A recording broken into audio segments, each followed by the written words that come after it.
Hello friend, कैसे हो आप सभी लोग।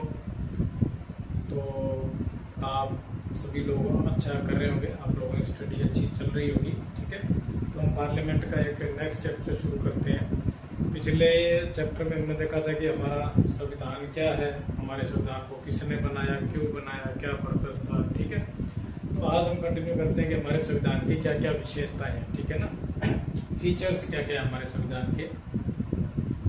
तो कुछ जो इम्पोर्टेंट फीचर्स हैं उनको हम लोग याद करेंगे, और ये एग्जाम में ना बहुत बार रिपीट होते हैं। वैसे तो ये जो फीचर्स है ना, ये अपने आप में एक एक चैप्टर है। हमारे इंडियन पॉलिटी की जो बुक है, कोई भी बुक चल लो, एम लक्ष्मीकांत है जैसे मेनली यूज करते हैं, उसके अंदर सारे अलग अलग चैप्टर है। और हम भी नेक्स्ट कुछ इनमें से फीचर्स में से नेक्स्ट जो है देखेंगे। ठीक है, और इनको जो है शुरू करते हैं। आप लोगों को याद कर लेना सब कुछ है। सो salient features इंडियन कॉन्स्टिट्यूशन। ठीक है, हमारे संविधान salient मतलब important features of the Indian constitution. ये याद, ये इस वीडियो के अंदर देखते हैं। तो हमारे संविधान की क्या क्या विशेषताएं हैं। एक तो हमारा संविधान क्या सबसे बड़ा है, लेंथियस कॉन्स्टिट्यूशन है। ठीक है, उसके बाद में क्या हमारा संविधान, जैसे हमने पिछली वीडियो में देखा था, अलग अलग जो संविधान थे डिफरेंट कंट्रीज के, वहां से कॉपी किया गया है। तो अलग अलग कंट्रियों से अलग अलग सोर्स से हमारा संविधान लिया गया है। ठीक है, फिर हमारे संविधान के अंदर क्या है, रिजिडिटी है, फ्लेक्सिबिलिटी भी है। ठीक है, रिजिड मतलब उसको हम चेंज नहीं कर सकते, कुछ पार्ट्स हैं जो चेंज कर सकते हैं संविधान के, ये दोनों ही बातें हैं। ठीक है, और जैसे कुछ संविधान होते हैं, जैसे यूएस का संविधान है पूरी फुल्ली रिजिड है, उसको संविधान को आप चेंज नहीं कर सकते हो। ब्रिटेन का संविधान है जो है, उसमें क्या है कि इजीली आप चेंज कर सकते हो सिंपल मेजोरिटी से। वो क्या है, एक तरह से बहुत ही इजी चेंज होने वाला संविधान है दुनिया के अंदर। ठीक है, उसके बाद हमारे संविधान के अंदर लिखा गया कि हमारे जो पार्लियामेंट्री फॉर्म ऑफ गवर्नमेंट होगी, सिंगल सिटीजनशिप होगी, इमरजेंसी प्रोविजन होंगे। ठीक है, जो जुडिशरी है हमारी वो इंडिपेंडेंट होगी, और हमारे पार्लियामेंट है वो जो है सोवरेन होगी।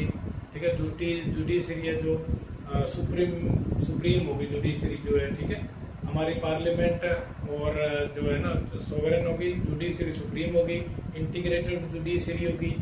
ठीक है, तो ये सब क्या फीचर्स हैं। ठीक है, हमारे संविधान के अंदर क्या क्या लिखा गया, उन सबको क्या विशेषताएं बोलते हैं। तो 1 बाय 1 आप लोग इनको नोट कर लो, और हम जो है ना हर एक पॉइंट के 2-2, 3-3 जो है एग्जाम्पल्स लिखेंगे, यहाँ पे छोटे छोटे पॉइंट्स लिखेंगे, उन्हीं को आप लोगों को है ना मकअप करना है। समझने के लिए बस याद ही करना है, ज्यादातर चीजें समझने वाली इजीली अंडरस्टैंडिंग है। जैसे हमारा संविधान के सोर्सेस अलग अलग, मतलब अलग अलग देशों से लिए गए। अब किन देशों से क्या क्या चीजें ली गई है, वो इम्पोर्टेंट जो है ना वो हम यहाँ पे देखेंगे। ठीक है, तो सैलिएंट फीचर्स के अंदर सबसे पहला फीचर क्या है कि लेंथिएस्ट कॉन्स्टिट्यूशन। हमारा संविधान क्या है, बहुत लंबा है। जैसे हमने बड़ा है, पिछले वीडियो में भी देखा था। हमारे संविधान के अंदर 1949 में कब बना था हमारा संविधान, बन के कब रेडी हो गया था, 26 नवंबर। ठीक है, 26 नवंबर 1949। ठीक है, तब रेडियो लागू कब हुआ था, 26 जनवरी 1950। ठीक है, तो 26 नवंबर। ठीक है, 26 नवंबर 49 में हमारे संविधान में क्या था, एक प्रियम्बल था, एक प्रियम्बल। ठीक है, उसके बाद 8 शेड्यूल थे, 8 शेड्यूल थे संविधान के अंदर। ये जो संविधान है ना, बार बार संविधान वर्ड यूज कर रहा हूँ, इसको सिंपली आप ऐसे याद कर रख सकते हो कि ये कानून की बुक है। ठीक है, कानून की बुक है जिसके अंदर हमारे देश के जो है ना सुप्रीम लॉ लिखे हुए हैं, बड़े बड़े कानून लिखे हुए हैं, जिसके अकॉर्डिंग हमारा देश चलता है। ठीक है, उससे बाहर कोई पार्लियामेंट, उसके अंदर हमारी जो पार्लियामेंट है, स्टेट असेंबली है, वो क्या है उसके अंदर डिटेल में कानून बनाती है हर एक कानून में, लेकिन हमारे संविधान के दायरे के अंदर में कानून बनाने। तो हमारा देश ओवरऑल क्या इस बुक के अकॉर्डिंग, इस संविधान के अकॉर्डिंग चलता है। ठीक है, तो इस बुक को जो है, ये क्या है, बहुत बड़ी बुक, लेंथेस्ट संविधान है वर्ल्ड के अंदर। तो इसके अंदर क्या है, क्या क्या पार्ट्स है, इसको डिवाइड किया गया है। तो उसके अंदर एक प्रियम्बल है, 8 शेड्यूल है। ठीक है, 22 पार्ट्स थे उसमें। ठीक है, और 395 आर्टिकल्स थी, ठीक है। इतने सारी चीजें इस बुक के अंदर थी, जो हमारा संविधान है उसके अंदर थी, ठीक है। सिंपल एज याद रख लेना कि एक कानून की बुक होती है जिसके अंदर सारा हमारे देश का जो है लॉ दिया रहता है, हमारा देश कैसे चलेगा, क्या क्या प्रोविजन होंगी, बहुत ही डिटेल में सब कुछ चीजें हमारे इस संविधान के अंदर दी हुई है, ठीक है। तो हमारा संविधान क्या है, लेंथीएस्ट कॉन्स्टिट्यूशन है। 26 नवंबर 1949 को क्या था, इसके अंदर ये चीजें थी। और आज 2026 के अंदर, ठीक है ना, आज बहुत सारे अमेंडमेंट हुए, ठीक है।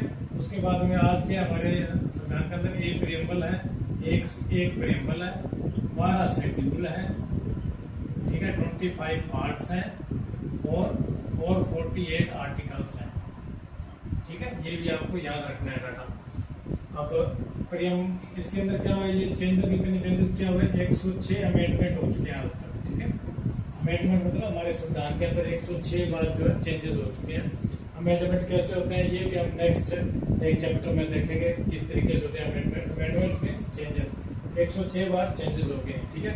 सो 106 बार चेंजेस होने के बाद में ये 4 तो शेड्यूल ऐड किए गए, ठीक है ना, एडेड और शेड्यूल, ठीक है। कौन से शेड्यूल ऐड किए गए हैं, 9th शेड्यूल, ठीक है, 10th शेड्यूल, 11th शेड्यूल और 12th। सिंपल याद रखना है, 9th 10th 11th 4 schedule add किए गए। ये शेड्यूल किससे रिलेटेड है, ठीक है ना।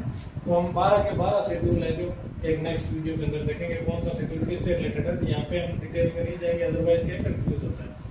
तो ये 4 शेड्यूल यहाँ पे ऐड किए गए हैं, ठीक है, और 4 ही पार्ट ऐड किए गए हैं, याद रखना आप लोग। आज तक क्या है, एडेड 4 पार्ट, ठीक है। तो पार्ट कौन कौन से ऐड किए गए हैं, और 1 पार्ट क्या डिलीट किया गया, ठीक है, 1 पार्ट डिलीटेड। तो टोटल क्या 22 और 4 का 26 होने चाहिए थे, है कितने 25। तो 4 ऐड किए गए, 1 डिलीट कर दिए गए, इसलिए अभी कोई इतने 25 पार्ट्स हैं, ठीक है। तो एक पार्ट जो है ना, ये पार्ट कौन कौन से हैं, एक तो 4A, कौन कौन से पार्ट ऐड किए गए हैं इसको आप याद कर लेना। 4A किससे रिलेटेड है, फंडामेंटल ड्यूटी, फंडामेंटल ड्यूटी, ठीक है। और ये कब ऐड किया गया था, 42nd constitution amendment act of 1976 के अंदर, ठीक है। 42nd constitution amendment act of 1976 के अंदर फंडामेंटल ड्यूटी जो है वो ऐड की गई थी, पार्ट 4A ऐड किया गया था, ठीक है। उसी से रिलेटेड एक और याद रख लेना, 14A, एक पार्ट कौन सा ऐड किया गया था, 14A। 14A किससे रिलेटेड है, कोऑपरेटिव सोसाइटी से रिलेटेड है, कोऑपरेटिव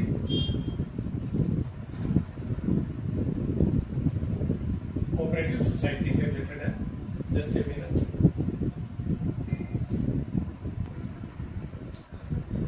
ठीक है। 4A फंडामेंटल ड्यूटी, और सॉरी 14A जो है ट्राइब्यूनल से रिलेटेड, ट्राइब्यूनल, ठीक है। ट्राइब्यूनल को कब ऐड किया गया था, सेम है, इन दोनों को याद रखना इजी है, इसीलिए मैंने एक साथ दिखाया। जो पार्ट है 4A fundamental duty 42nd constitution amendment act, और 14A ट्राइब्यूनल से रिलेटेड है, तो ये भी 42nd कॉन्स्टिट्यूशन अमेंडमेंट एक्ट 1976 में ऐड किया गया था, ठीक है। उसके बाद नेक्स्ट पार्ट है 9th A, ठीक है। 9th A किससे रिलेटेड है, लोकल सेल्फ गवर्नमेंट, ठीक है ना, एंड म्युनिसिपैलिटी,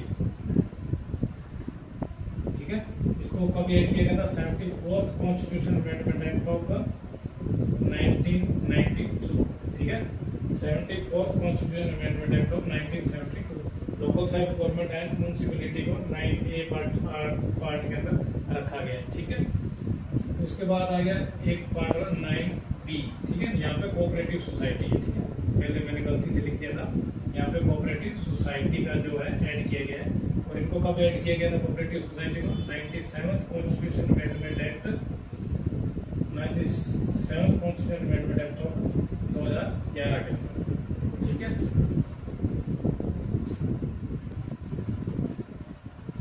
तो ये चीजें आप लोग जो है याद कर लेना, ठीक है।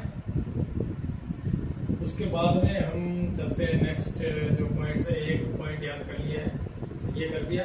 और एक जो पार्ट 1 डिलीट किया गया था ना, पार्ट 1 जो डिलीट किया गया था वो कौन सा पार्ट था, उसके अंदर 32 आर्टिकल 32 मिनट। एक चीज और याद रखना इसमें, जो एक पार्ट 1 पार्ट डिलीट किया गया था कौन सा था, वो था पार्ट 7। पार्ट 7 डिलीट किया गया था। कब डिलीट किया गया था, 7th constitution amendment act of 1956 के अंदर, ठीक है। इस पार्ट ये किससे डील करता था, ये आर्टिकल 238, ठीक है ना, ये डिलीट किया गया था article 238 related with regulation of B category state. B category state, जो बी कैटेगरी स्टेट का रेगुलेशन था ना, पहले हमारा कंट्री जो आज़ाद हुआ था उस टाइम अलग अलग कैटेगरी के स्टेट थे, ए बी सी। तो बी कैटेगरी स्टेट था ना, उसका रेगुलेशन के लिए, उसको रेगुलेशन को रिमूव करने के लिए ये पार्ट 7 डिलीट किया गया। इसको सिंपल याद रखना, पार्ट भी 7 डिलीट किया गया। 7th कॉन्स्टिट्यूशन अमेंडमेंट एक्ट है 1956 है, ठीक है। 56 मतलब 7वां साल था हमारे देश के संविधान को लागू हुए को, ठीक है। 50 से लेकर 56 तक जाओ, 7वां साल। तो ऐसे याद रख लें, पार्ट 7 और 238 रिलेटेड बी कैटेगरी स्टेट है, ये जो है पार्ट है डिलीट किया गया था। ये 4 पार्ट ऐड किए गए थे, 4 शेड्यूल ऐड किए गए थे, 106 अमेंडमेंट हो गए, ठीक है। तो लास्ट के 5-6 अमेंडमेंट भी हम देखेंगे कौन कौन से चेंजेस किए गए थे, ठीक है। यहाँ पे इतना बहुत है, सिंपल सी डेफिनेशन अपने को याद रखने, साइलेंट फीचर के अंदर लेंथीएस्ट कॉन्स्टिट्यूशन, ठीक है। अब नेक्स्ट हम देखते हैं कि ड्रॉन फ्रॉम वेरियस सोर्स, अलग अलग सोर्स से हमारा संविधान जो है लिया गया। हमारा संविधान निर्माताओं ने अलग अलग कंट्रीज के संविधान की कॉपियां ली और उनको स्टडी किया, और हमारे देश के जो लिए बेनिफिशियरी चीजें थी वो सारी हमारे संविधान के अंदर ली गई है, ठीक है। तो दूसरी जो है विशेषता है वो है ड्रॉन फ्रॉम वेरियस सोर्स। तो सोर्सेस कौन कौन से थे इनको हम देखेंगे।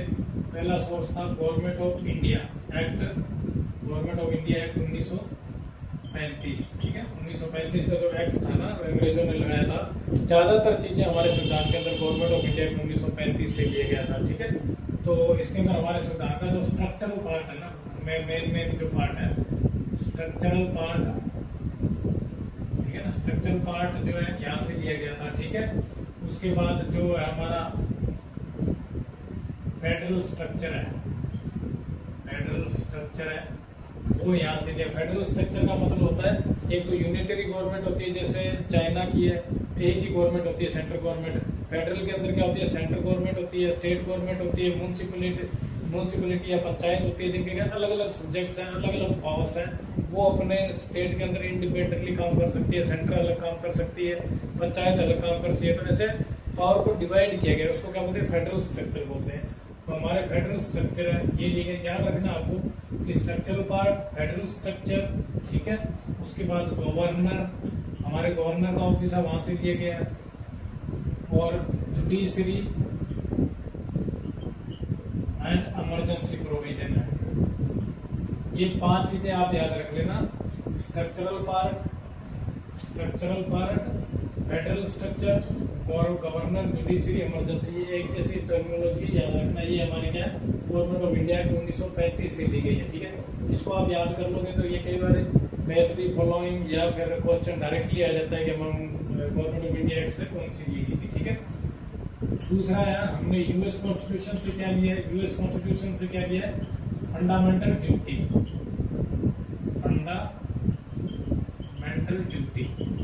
फंडामेंटल ड्यूटी एंड एक क्या लिया, वाइस प्रेसिडेंट का ऑफिस। तो आप दोनों याद ऐसे याद कर लेना, फंडामेंटल ड्यूटी। यूएस के जो जब भी आप न्यूज वगैरह सुनोगे यूएस की, यहाँ पे फंडामेंटल राइट की बहुत बात की, सॉरी यहाँ पे ड्यूटी की जगह फंडामेंटल राइट, ठीक है ना, फंडामेंटल राइट्स की बहुत बार बात की गई है यूएस के कॉन्स्टिट्यूशन में, यूएस के संविधान में। फंडामेंटल राइट वहां से हमने कॉपी किया, हमारे जो राइट्स हैं उसके बारे में, ठीक है। फंडामेंटल राइट यूएस जो है ना, राइट्स के बारे में बहुत बातें करता है, ऐसे याद रखना। एक वाइस प्रेसिडेंट वहाँ का काफी स्ट्रॉन्ग होता है, प्रेसिडेंट वाइस प्रेसिडेंट भी काफी स्ट्रॉन्ग होता है, तो इसलिए वाइस प्रेसिडेंट वहां से लिया है, फंडामेंटल राइट वहां से लिया है, ठीक है। यूएस में याद रखना फंडामेंटल राइट होता है, और जो रशिया के लोग होते हैं वो ड्यूटी बहुत करते हैं, इसलिए फंडामेंटल ड्यूटी कहाँ से ली हमने, रशिया से ली। ठीक है, तो यूएस में फंडामेंटल राइट हो गया। तीसरा याद रख लेना, रशिया से हमने क्या लिया है, फंडामेंटल ड्यूटी। ठीक है, फंडामेंटल ड्यूटी हमने रशिया से ली है। उसके बाद हमने यूके से, यूके या ब्रिटेन से क्या लिया, जो ब्रिटेन का जो संविधान है,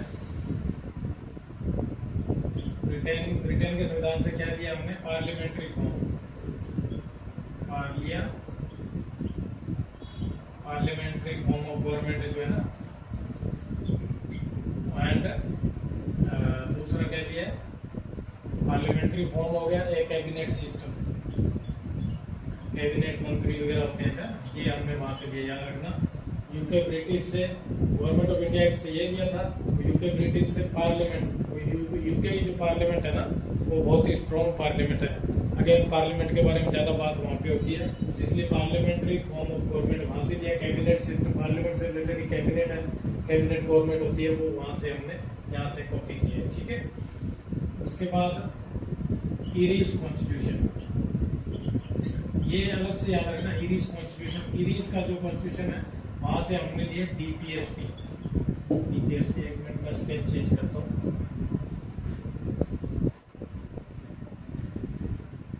ठीक है, तो इरिश कॉन्स्टिट्यूशन, ठीक है, यहाँ पे लिख देते हैं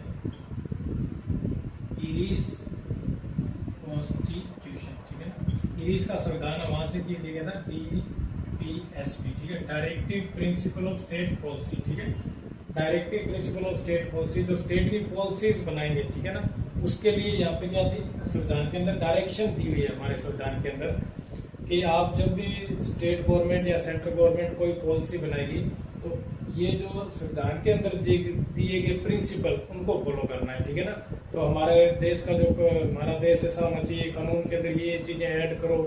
ठीक है, तो ये directive principle of state policy है ना, इनको क्या, कहाँ से दिया गया था, इरिश कॉन्स्टिट्यूशन से दिया गया था। ये क्वेश्चन बहुत ही बार आता है, तो इसको ऐसे याद रखना, आईडी, इरिश कॉन्स्टिट्यूशन से directive principle of state policy दिए गए। ठीक है ना, डायरेक्टिव प्रिंसिपल मतलब ये हमारे संविधान की तरफ से गवर्नमेंट को क्या है, सुझाव है। ठीक है ना, डायरेक्टिव प्रिंसिपल्स है, स्टेट पॉलिसी बनाते टाइम। ठीक है ना, ये सुझाव है, ऐसे याद कर लेना आप लोग।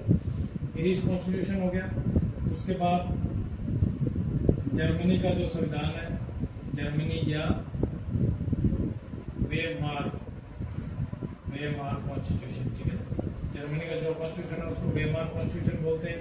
ठीक है ना, उसके अंदर क्या है, suspension of the fundamental right during emergency. जब भी कभी इमरजेंसी होगी तो हमारे जो फंडामेंटल राइट है उनको सस्पेंड कर दिया जाता है। तो ये कहाँ से दिया गया था, जर्मनी से दिया गया था। जर्मनी को ऐसे याद रखते हो आप कि जर्मनी के अंदर हिटलर था, तो हिटलर क्या फंडामेंटल राइट्स वगैरह को सस्पेंड कर देता था। इस तरीके से आप लोग याद कर लेना, जर्मनी में फंडामेंटल राइट हिटलर सस्पेंड कर देता था, इसलिए वहां से suspension of the fundamental right during emergency हमने जर्मनी से लिया गया। ठीक है, उसके बाद फ्रेंच से क्या लिया गया है,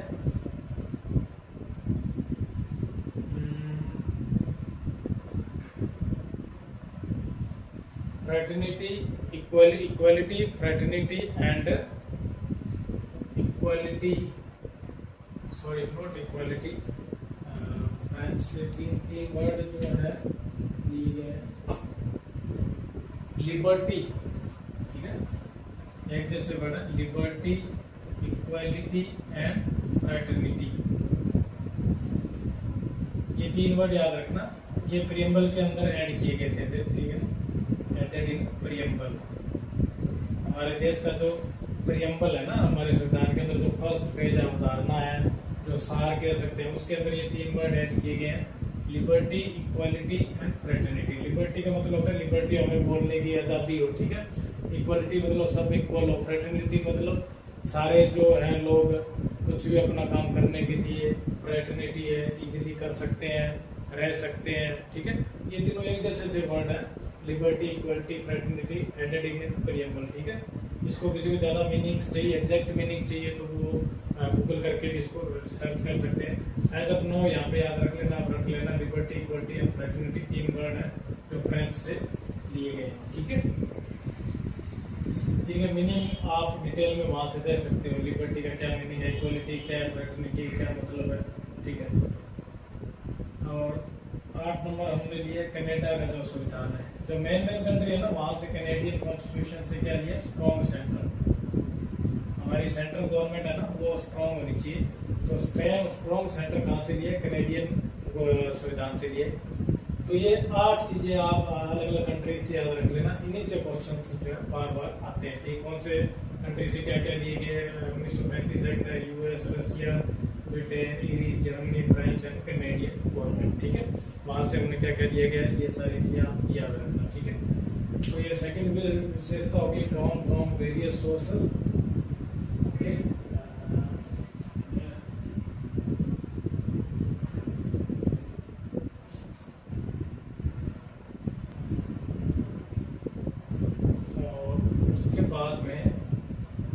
थर्ड नंबर पे हम देखते हैं कि हमारा संविधान है ना रिजिड है एज वेल एज फ्लेक्सिबल है, ठीक है। शुरू में हमने डिस्कस किया था, रिजिड मतलब उसको चेंज, कुछ पार्ट हो हमारे संविधान का, जो कुछ पार्ट है जैसे बेसिक स्ट्रक्चर है उसको चेंज नहीं किया जा सकता, कुछ पार्ट है जो चेंज किया जा सकता है, ठीक है। तो तीसरी जो विशेषता है वो क्या है, rigid as well as flexible, ठीक है। तो रिजिड किसकी तरह है, यूएस कॉन्स्टिट्यूशन की तरह, ठीक है। तो हमारा जो बेसिक स्ट्रक्चर है ना, बेसिक स्ट्रक्चर किसमें बताया गया था, केशवानंद भारती केस हुआ था, बहुत इंपॉर्टेंट, ठीक है। केशवानंद भारती केस था 24 अप्रैल 1973 के अंदर, ठीक है। उसके अंदर बेसिक स्ट्रक्चर सुप्रीम कोर्ट ने दिया था कि ये जो चीजें हैं वो गवर्नमेंट जो है कानून के थ्रू चेंजेस नहीं कर सकती है, ठीक है ना। तो बेसिक स्ट्रक्चर नो चेंज, ध्यान रखना। बेसिक स्ट्रक्चर क्या है, रिजिड है, ठीक है। फ्लेक्सिबल कौन सा संविधान है, यूके का, यूके कह लो, ब्रिटेन कह लो, ठीक है ना। तो उनका संविधान क्या है, फ्लेक्सिबल है, ठीक है। तो हमारे देश का संविधान भी चेंजेस किए जा सकते हैं, उसके 3 तरीके चेंजेस करने के। एक तरह सिंपल मेजोरिटी से, कुछ पार्ट है जो सिंपल मेजोरिटी से चेंज किया जा सकता है, जिसमें 50% मेजोरिटी होती है दोनों हाउस की, ठीक है, बोथ द हाउस, ठीक है। दोनों हाउस में 50% जितने भी एमपी हमारे आए और उन्होंने वोटिंग की, 50% से ज्यादा हुआ तो वो एक्सेप्ट हो गया और उस पार्ट को चेंजेस किया जा सकता है, ठीक है। उसके बाद एक तरीका होता है स्पेशल मेजोरिटी, ठीक है ना। स्पेशल मेजोरिटी से चेंज किया जा सकता है, उसके अंदर क्या है, 2/3 ऑफ दी मेंबर प्रेजेंट, ठीक है। 2/3 ऑफ द मेंबर प्रेजेंट हो, वोट करें, ठीक है ना, प्रेजेंट एंड वोटिंग, प्लस क्या होते हैं 50% ऑफ मेजोरिटी होनी चाहिए उनकी, जो 2/3 मेंबर प्रेजेंट होंगे ना उनकी जो मेजोरिटी होगी वो 50% ऑफ दी टोटल स्ट्रेंथ, ठीक है। टोटल स्ट्रेंथ में 50% मेजोरिटी होनी चाहिए, ऐसे ही याद रखना। स्पेशल मेजोरिटी के अंदर क्या होता है, ये क्वेश्चन बहुत बार होता है, 2/3 of the member present and voting, 2/3 member present हो, वोट करें और वो मेजोरिटी कितनी होनी चाहिए, total 50% of the total strength, ठीक है। तो उसको क्या होता है, स्पेशल मेजोरिटी होते हैं। तीसरा तरीका होता है special majority plus 50% of the state, ठीक है, एग्री होनी चाहिए, उनकी वोटिंग होनी चाहिए, ठीक है। तो कोई भी प्रोविजन होता है जिसमें स्पेशल मेजोरिटी होती है, 50% स्टेट भी होता है, जिसमें स्टेट के लोग इफेक्ट हो रहे होते हैं, तो 50% ऑफ द स्टेट, जैसे हमारे देश के अंदर 28 स्टेट है, यूनियन टेरिटरी, उनका 50% है वो भी एग्री होनी चाहिए उस लॉ से। तो इन 3 तरीकों से हमारा संविधान जो है चेंजेस किया जा सकता है। तो कई बार क्वेश्चन आ जाता है कि हमारे संविधान को सिंपल मेजोरिटी से चेंज किया जा सकता है, यस, कुछ प्रोविजन है जो सिंपल मेजोरिटी से चेंज की जा सकता है, कुछ स्पेशल मेजोरिटी से, कुछ है special majority plus 50% of the state rectify करनी चाहिए, ठीक है। ये हो गया flexible as well as rigid. उसके बाद फोर्थ जो है हमारे क्या है कि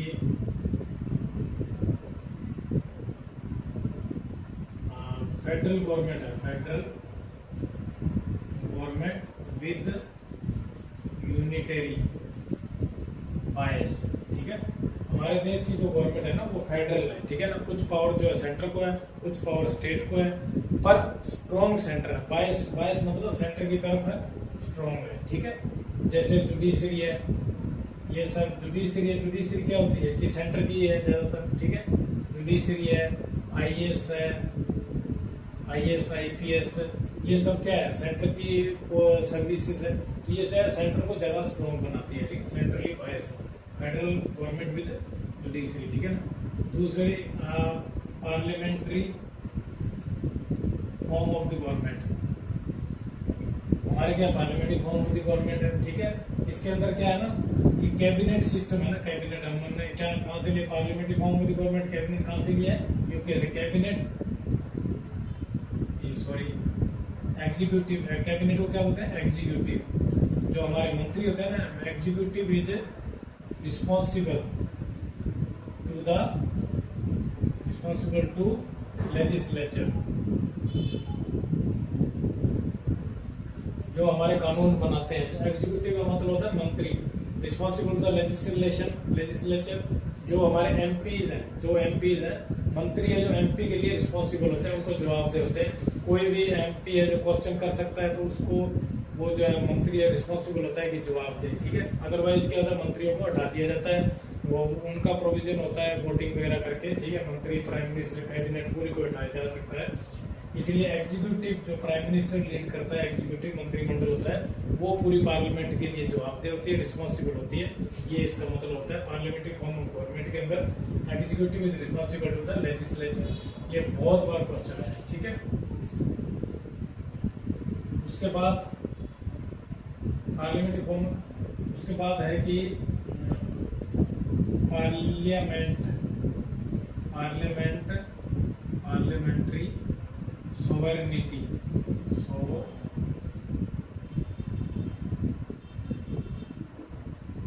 parliamentary sovereignty with judiciary supremacy. ये एज इट इज ऐसे है ना, आप लोगों को रट के रखना है, याद रखना है, ठीक है ना। हमारी पार्लियामेंट क्या है, सोवरेन है, किसी के दबाव के अंदर काम नहीं करती, आजाद है, सोवरेन है, इंडिपेंडेंट है, ठीक है। पर जो भी कानून बनाएगी ना वो जुडिशरी के रिव्यू के अंदर में आते हैं, जुडिशरी उसको रिव्यू कर सकती है। तो जुडिशरी क्या है, हमारी सुप्रीम है, सुप्रीमेसी है जुडिशरी, ठीक है। Just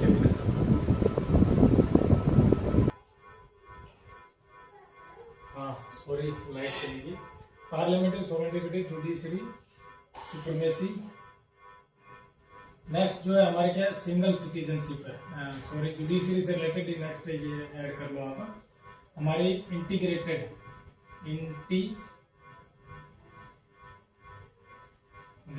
judiciary, integrated judiciary and independent judiciary. हमारी जो जुडिशरी है वो इंडिपेंडेंट है, कोई भी प्रेशर में काम नहीं करती, किसी पे डिपेंडेंट नहीं है, उनका सिलेक्शन प्रोसेस सब कुछ इंडिपेंडेंट है गवर्नमेंट से, ठीक है। ताकि जो ट्रांसपेरेंसी बनी रहे। और इंटीग्रेटेड है, सेंटर जो इंटीग्रेटेड मतलब जो हमारी जुडिशरी है ना वो सेंटर के लॉ जो है, सेंट्रल गवर्नमेंट के जो लॉ हैं और स्टेट के जो लॉ है दोनों को कंबाइनली देखती है, ठीक है ना। कोई भी न्याय देना है तो सेंट्रल गवर्नमेंट के जो कानून बनाए हैं, स्टेट गवर्नमेंट के जो कानून बनाए हैं, दोनों को कंसीडर करके हमारी जुडिशरी है जो है काम करती है। इसीलिए क्या बोलते हैं इंटीग्रेटेड जुडिशरी, इंटीग्रेटेड है। स्टेट गवर्नमेंट के लिए अलग जुडिशरी नहीं है, सेंट्रल गवर्नमेंट के लॉ जो होते हैं उनके लिए अलग जुडिशरी नहीं है। यूएस के अंदर अलग अलग है, ठीक है। जो यूएस के अंदर है जो स्टेट गवर्नमेंट के जो कानून है उनको स्टेट से रिलेटेड जो जुडिशरी है वो देखेगी, सेंटर के जो कानून है उनको सेंटर वाली जुडिशरी देखेगी। हमारे यहाँ पे कॉमन जुडिशरी है तो उसको integrated judiciary with independent judiciary, ठीक है, ये याद रखना। उसके बाद हमारे देश के अंदर क्या सिंगल सिटीजनशिप है,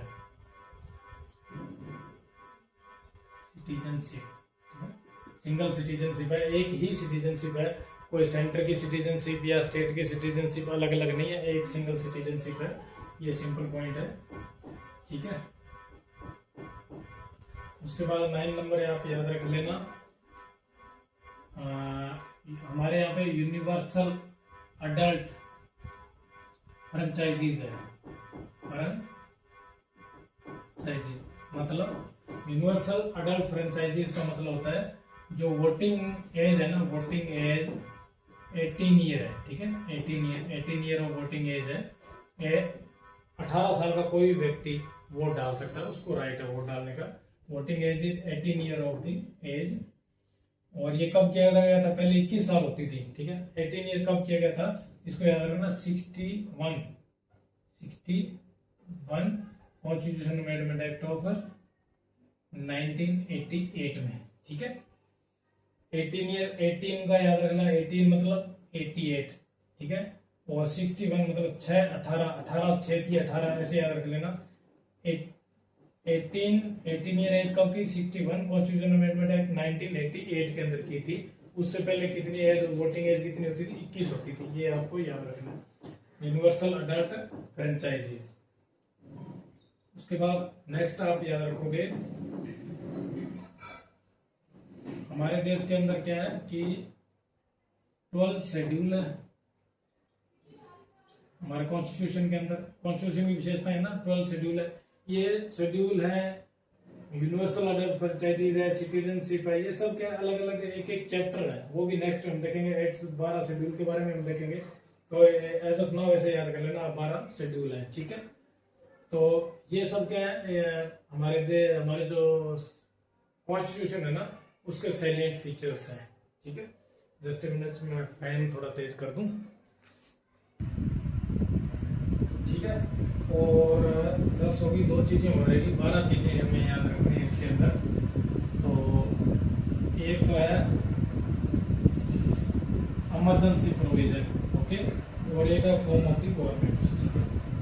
तो जैसे फेडरल गवर्नमेंट थी, उसी तरीके से हमारे क्या है, 3 टीयर ऑफ द गवर्नमेंट है, 3 टीयर ऑफ गवर्नमेंट है, ठीक है। इसके अंदर क्या है, सेंट्रल गवर्नमेंट है, स्टेट है, और एक क्या है, पंचायती राज है, ठीक है। पंचायती राज या म्यूनिसिपैलिटी है। ये 3 टाइप की गवर्नमेंट है, ये इंडिपेंडेंटली अपने अपने फील्ड के अंदर काम करती है, ठीक है। ये भी याद रखना, 3 टीयर ऑफ गवर्नमेंट है, 3 फॉर्म ऑफ द गवर्नमेंट है, फेडरल स्ट्रक्चर है, ठीक है। ये 11 नंबर था। 12 नंबर है इमरजेंसी प्रोविजन। हमारे कॉन्स्टिट्यूशन के अंदर इमरजेंसी प्रोविजन जो है बहुत ही डिटेल में दिया गया है, ठीक है ना। तो इमरजेंसी हमारे देश के अंदर कितने टाइप की होती है, ये कब शुरू हुई, तो इमरजेंसी प्रोविजन जो दिए गए हैं ना, उसको याद रखना आप 18 पार्ट के अंदर, पार्ट